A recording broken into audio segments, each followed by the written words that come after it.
Hi art family, welcome. Today is going to be a great one. I want to share with you two of my favorite techniques, art techniques, for blending acrylics. And I'll be demonstrating those techniques on this giantly large sunflower painting. So let's get started. In the world of art blending, there are two main types. You've got mechanical blending and optical blending. So I'm going to be demonstrating both of those types for you today. And having a variety of blending types is kind of like having a variety of colors or textures in your artwork. Having a variety of blending types can really make your artwork more exciting. So I got a little start on the sunflower painting. I've toned the canvas with yellow ochre and am starting to lay on those initial layers of acrylic paint. I'm adding a wet paint on top of dried paint in a jagged edge. This gives an energetic, rough optical blending. In order to blend two paints together, at least one side needs to be wet. You can have both sides wet, or one side wet, and when both sides are wet, it's called mechanical blending. So notice the third color that's formed where these two are blended and it's a smooth look. When only one side is wet, it's called optical blending. And you'll notice that your brush stroke is a major aspect of this look. And if both sides are dry in acrylics, you're not going to be able to do any blending. The only way to actually get it to blend again would be to put more paint on top, layer more paint on top of wet paint, and then you could do a blending on top. But once it's dry, if both sides are dry, no blending will occur. For the seedy centers, I'm looking for two dark colors, close in value, so close in how light or how dark they are, close to that underpainting. Dipping the brush in water, I'm now going to do a wet into wet mechanical blending. Recall that mechanical blending is where you physically mush the two paints together. Both paints must be wet or at least damp for mechanical blending. Do you see that lovely third color that we can get? And then the smooth transition between the original colors. Here I'm adding wet diarrhea yellow next to the primary yellow. The primary yellow is already dry, and the wet diarrhea yellow is going to be an optical blend. And this optical blending lets all the beauty of brush strokes shine through. Our eyes do the blending where the jagged transition occurs. I can lift off the extra paint if needed with a damp or a dry brush and wipe off the excess on a cloth or paper towel. Since the primary yellow and the diarrhea yellow are close to each other on the color wheel, see how they're close to each other on the color wheel? And they're also close in value, meaning how light or how dark they are. When they're laid next to each other or they're overlapping, your eyes are going to optically blend them.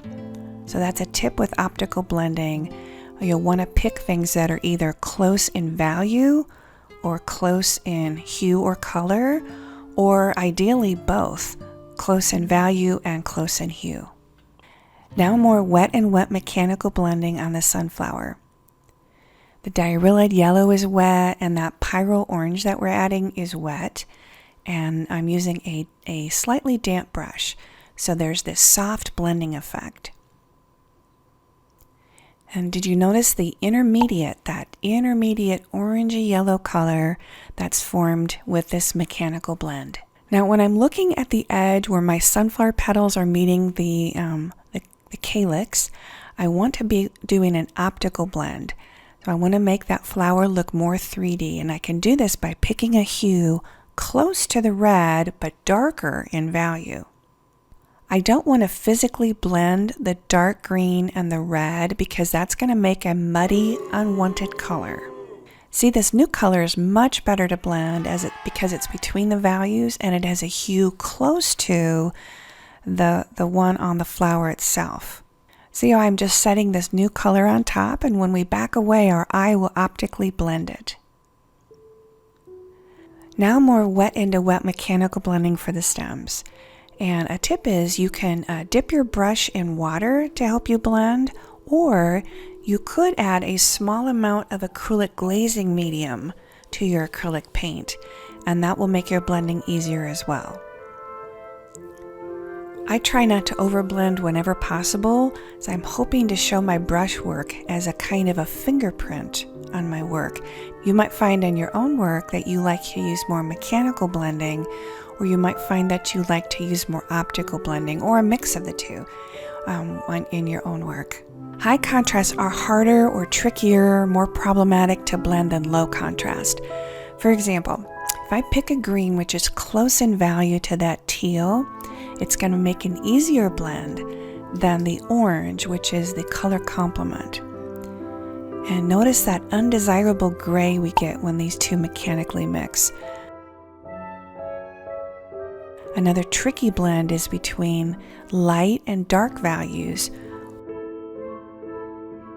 or if you use the color complement. In planning out my painting, I don't want the flowers to blend in with the background. I want those to kind of pop out. So I'm going to pick a background with a strong contrast that's contrasting in both light versus dark in value, and a contrast in the hue or the color. This teal color against the orange and the yellow is going to really pop, and these petals are dry, so there's no blending between the background and the petals. They're going to look crisp and retain the sharp edge.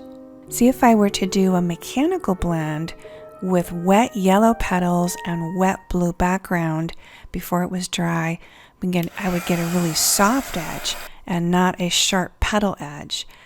And you can see that this green that's formed between them. Now, in some cases you want a soft edge, and that could be desirable to also have a mix of hard and soft edges.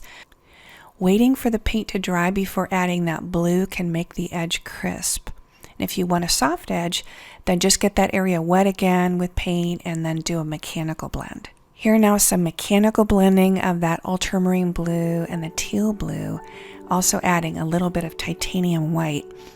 Both of them are wet, and the paint is smooshing together in places, forming a new intermediary color. I'm being careful to leave parts of the underpainting showing through for vitality and interest, and not overblending the colors. My goal is to have the painting feel energetic and lively. A tip is to be careful what you're blending so you don't create unwanted color when you're doing your mechanical blending. Try not to overblend. Sometimes a bit of variation can be exciting, so leave your work spontaneous and fresh if that's a look that you're going for. If you're wanting it to be super smooth, then go back over with multiple passes with your brush. So I hope that you enjoyed today's video, and be sure to come on back and watch part 2. I'm going to be adding a super thick impasto technique on top of this painting. Super thick texture with spoons and palette knives. You're not going to want to miss it, so I hope to see you again. So until next time, it's Dena Tollefson and Scrunchy, and all our best to you. Bye-bye.